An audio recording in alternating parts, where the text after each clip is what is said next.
Well, I remember you did an interview with Oprah in 2010 where you were saying right around that time you were getting sexually abused. That's when I was 11 years old. Yeah, Exactly. 10 and 11 years old. 10, 11 years old. Oh, yeah.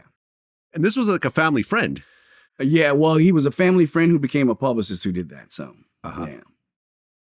And I mean, initially, well, I guess your mom believed you, but your dad did not. Yeah, my dad was the kind of guy who was more about the money than anything else. So he was just all about what this guy can make for that guy. So he was more about that than anything.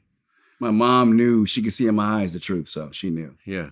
And I remember you said, like, after that, you had to kind of wrestle with your own sexuality, wondering if you were gay or not. Well, because I never had sex before, so I was wrestling through that, not knowing. And sure enough, the woman would definitely won over. So me liking women definitely won over. Yeah. So, and I was very, but the thing about it, the thing that people don't talk about much is how much destruction it causes to a kid at a very young age when that takes place. Yeah.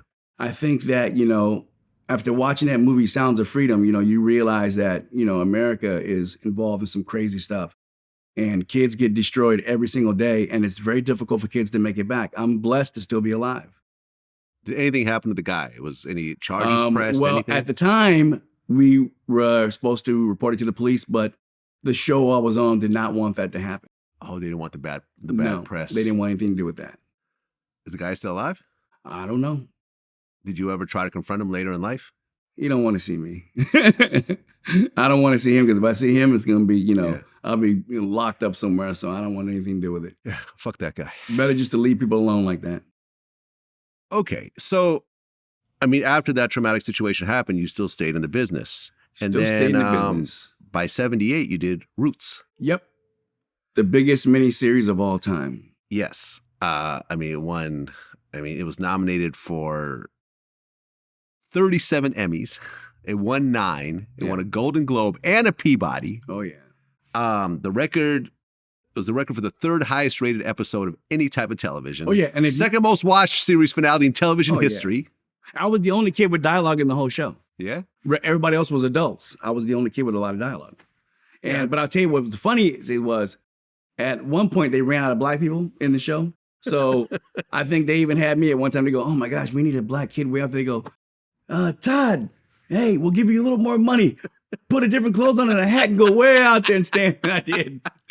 There wasn't enough black people in the business that were in the show. Everyone that was in show business at the time, black people, were in Roots.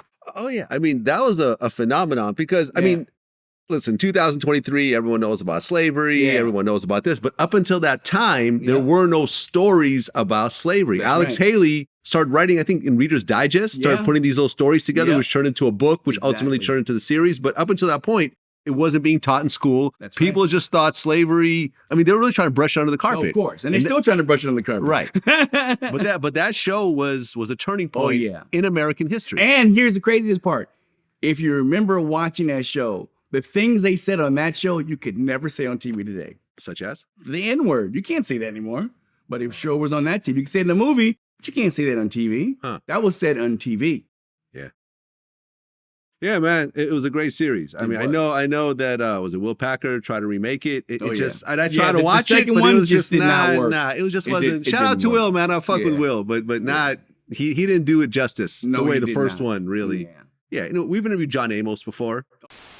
They sent me a script where the character that I ultimately portrayed, Kunta Kinte, they had begun to flesh him out so I could see what he was about. And I said, man, I don't know who's going to get that, but whoever gets that role, they're going to have some piece of work behind them once they get this down. And as it turned out, I was cast as Kunta Kinte, and it changed the industry's perception of John Amos. I was no longer the actor that could do comedy, but they said, oh, this guy he's got dramatic chops as well. Oh, I love John played Amos. the adult Kunta Kinte. Oh, yeah. And man, it was a phenomenon. Oh, yeah. You can't, things like that, there are some things you should leave alone. And it's just like there's some movies don't do a remake. Yeah. They do remake and you're like, oh, this was the worst thing I've seen. Why did they remake this? Oh yeah, I mean Space Jam 2. The first one was amazing. Oh my gosh. I don't want to talk about White Man Can Jump 2. That was just didn't work at all. I tried me and my wife tried to watch it and I was like, ugh, this I can't watch it. She goes, what? I go, I can't watch this. This is nothing like the original, and the original was so much wonderful because you had Wesley Snipes. I'm not putting anything bad on the actors, but with Wesley Snipes and you had Woody Harrelson. Come on, those two were the most amazing together.